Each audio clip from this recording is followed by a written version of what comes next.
Welcome. My name is Michael Liggett. I'm product manager for accessories here at InFocus, and I wanted to take some time today to talk to you about the LightShow 4 dB+.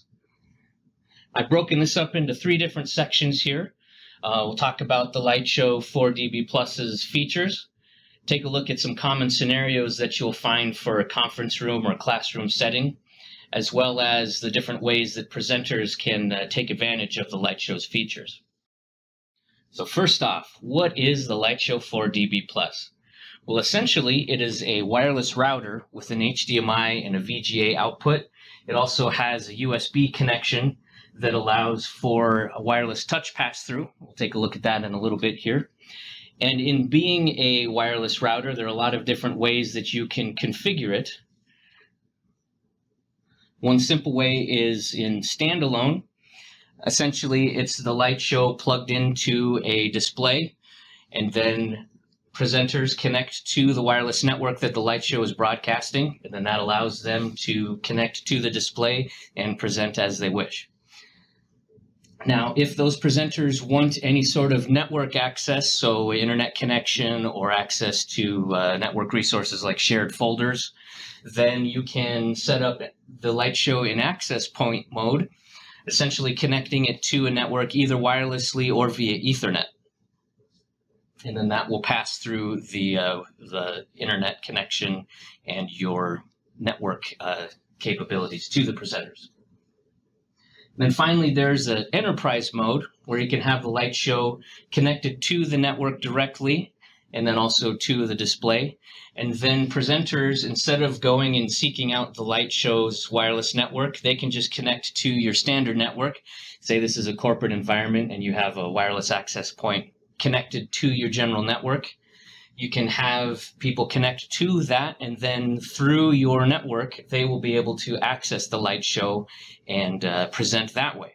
This also allows people to use their desktop computers through that same network.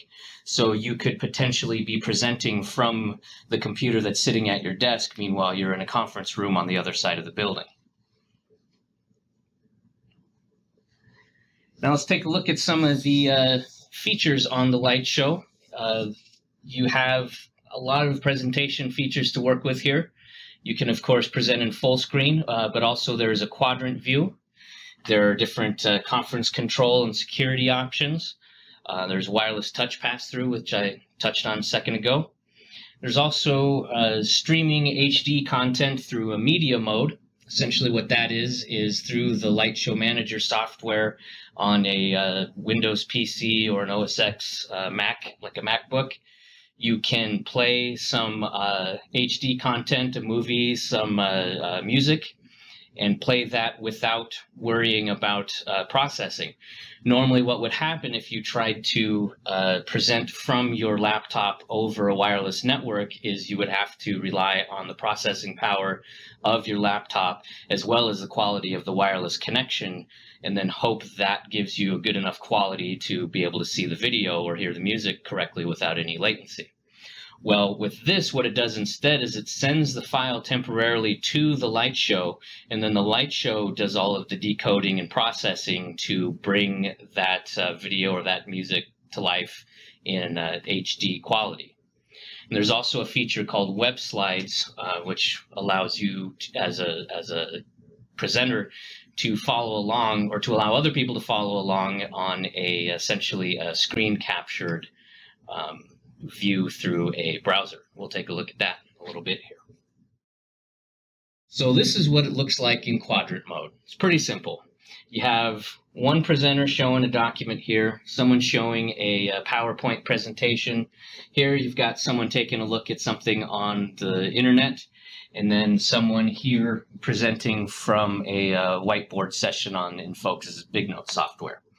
And this will allow you to see everyone work in real time, and then you can also call up a particular screen and go back and forth as needed.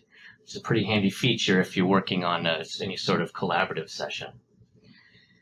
And then when we talk about the conference controls and the security, this is what you would see as a moderator. You can connect to the LightShow's IP address, log into its admin page through a browser, and then access the conference controls, which will show you everybody who is actually connected to the network, including their IP addresses. And then you can go in and choose how you want them to present, or if you want them to present at all.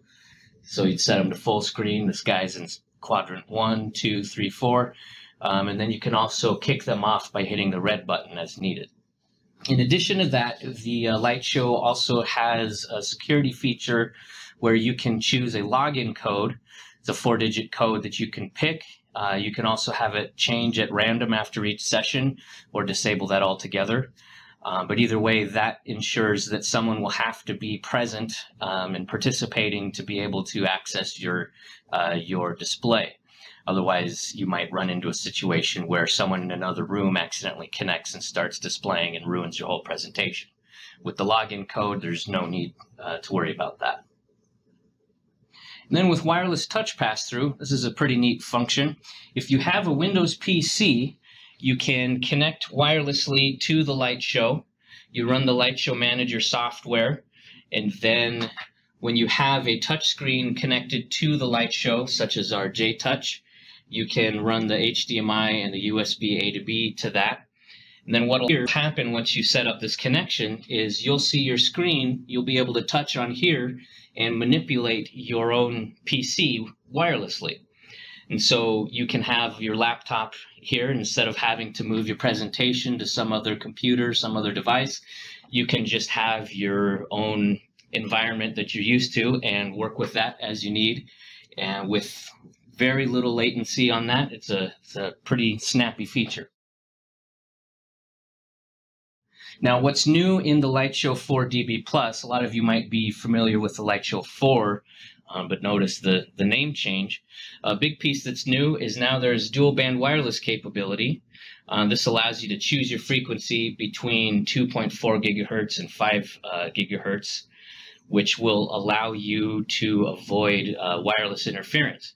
If you're familiar at all with the wireless world, you know that a lot of devices these days work primarily on the 0.4 gigahertz band. And if you have channels overlapping through broadcasting there, then that can lead to dropped connections, bad latency, just all types of problems there. But with this now, you can potentially change your frequency to a whole other band that will allow you a better connection. This is also good if you have a scenario, say you're in a classroom setting, you're in a school with multiple classrooms that all have Light Shows in there. You can have them running on the 5 gigahertz band. Meanwhile, your regular wireless network traffic is running on the 2.4 gigahertz band. And that way they don't bump into each other and cause any interruptions on either side of that. And so that's a good way to manage your networks and keep them orderly. We also have AirPlay compatibility.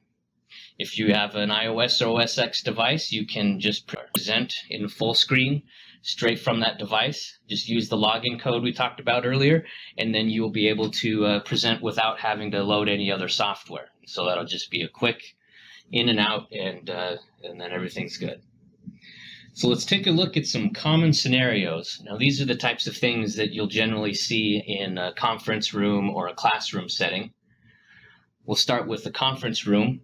Outside of just a regular presentation where someone's showing a presentation like this, you could have a collaborative session where the presenters will be in a quadrant view like we looked at earlier, and you can have different users on there working on their individual projects in a view that everyone can see. If you want to show one guy's work, you switch to them and switch back and forth as needed.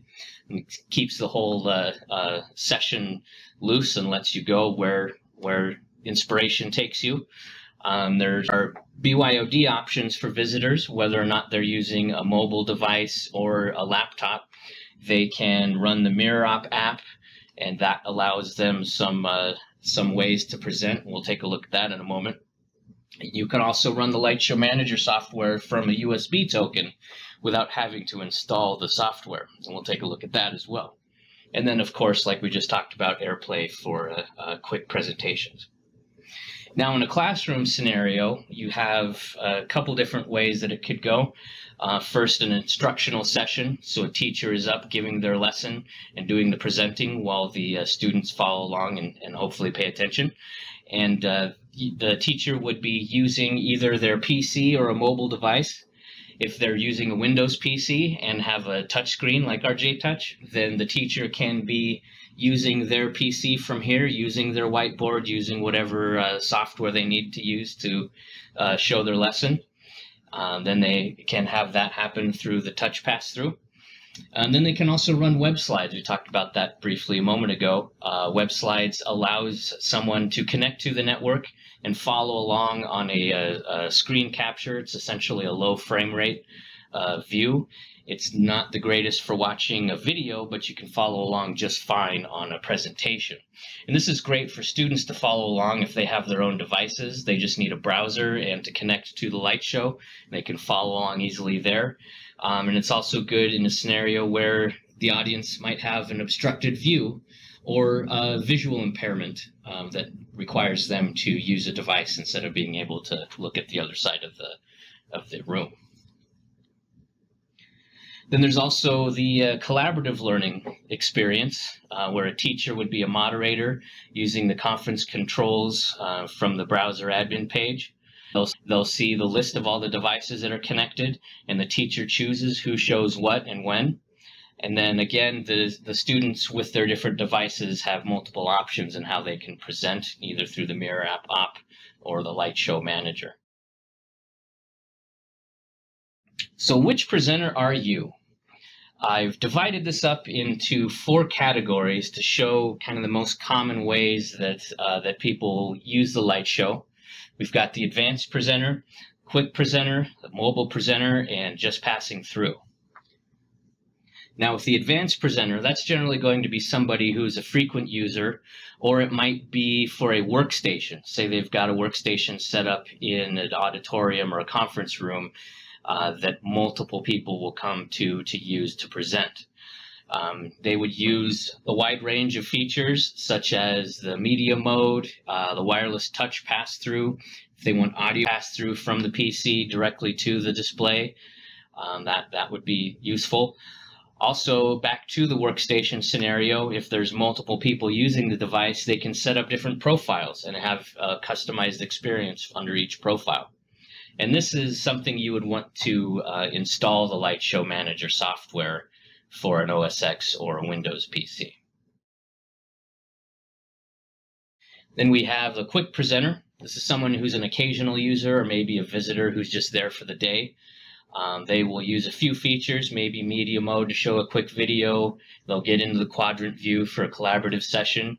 They don't want any software installed on their PC, or they're unable to because of the permission restrictions set up by their company on their laptop.